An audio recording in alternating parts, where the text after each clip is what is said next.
Morning, algebra. Sorry I'm not here today. I'm sure you're really missing me. Anyway, today what we're going to do is we're going to learn how to find slope from a set of ordered pairs. And we're going to be on page 36, or at least I will, and the date 9/26. Pause it if you need to.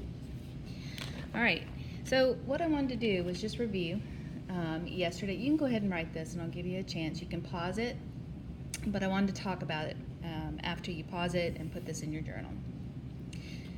So yesterday you learned from a graph, okay, if I had 2 points on that graph, on that coordinate plane, if one, it's not to scale, so I apologize, okay, it's not really that great, because here's, it is pretty good.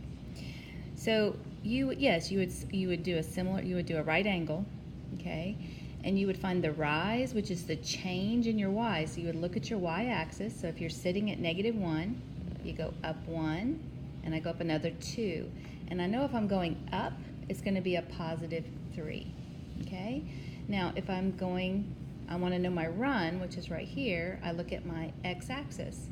I'm sitting at -4, and I'm going to go all the way to a 1. So I'm going to go to the right, which is a positive value of 5 place values. So my rise over run, or my slope, is equal to 3/5. Okay? Tomorrow we're going to put it all together. We will have a long lesson. I know you saw that in the assignment, so be prepared. I'm probably going to pull all 11 of you at the same time, and we're just going to talk about it. I want to see what you know and how much you retained. So today what I want to do is talk about ordered pairs. And from the graph, what were my 2 ordered pairs? -4 and -1, and then 1 and 2. So how did we, yes, from a graph, all we did was we counted, right? Well, we have a formula, which is y2 minus y1 over x2 minus x1, okay? So let's pretend, let's look at the above example. And what did we have? Let's say that this was my second pair. Okay? This was my first pair. Does it matter which one I put first and second? No. But as long as you keep, this would be x1, y1. This would be x2, y2. Okay? In other words, that 2 represents that I'm using this as a second pair, and that will help you as you put it into the formula. So y2 would be 2 minus y1, which is a -1. x2 would be 1 minus a -4. Equals, and remember that when you are subtracting, you're actually adding the opposite, which gives me 3/5. Okay, let's practice that a little bit more. I want you to do the points.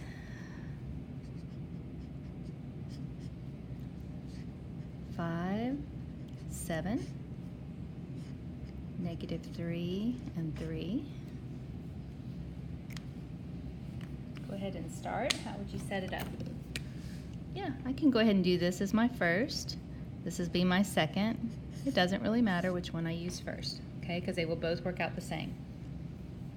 So if my formula is y2 minus y1, and this is given to you on your reference sheet, x2 minus x1 equals, all right, so my second y is 3 minus my first y is 7 divided by my second x is -3 minus 5. What is 3 minus 7? -4. And -3 minus 5 is -8. If you're stumped on doing the mental math, use your calculator. Negative divided by a negative is positive, and if I simplify that fraction, I get 1/2. Okay? All right, let's do the next one.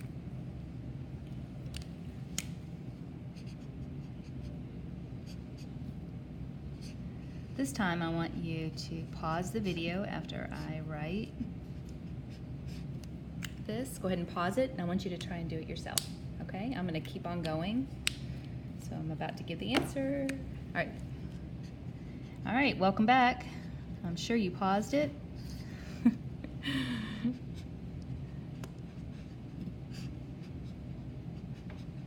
I always like to write the formula. Oops, sorry. All right, so my second y is -1, and I'm going to subtract my first y. Subtract a -7. I'm going to divide it by my second x minus 8 equals. And remember that when you are subtracting, you are actually adding the opposite, especially when you have two integers. Or, I'm sorry, when you're subtracting a negative integer. So -1 plus 7 is going to give me 6, and 2 minus 8 is a -6, which equals -1. So what does that mean when I have a whole number as a slope? It still means, remember I have a 1 over here. So remember that the line is going to look like this because it's negative. But that means that for every rise of an actually it's going to go down like this. It doesn't really matter which way you go. So for every -1, I'm going to go over to the right one. So that's why it gets confusing as far as your rise over run. All I say is here, you know it's going to be negative, so your line's going to go this way, okay? All right, so on the left-hand side, what you are going to do is you're going to, I have a picture that is on Schoology of about 9 problems that I want you to do on the left-hand side of the page, just to practice, okay? I will see you tomorrow, and good luck, algebra.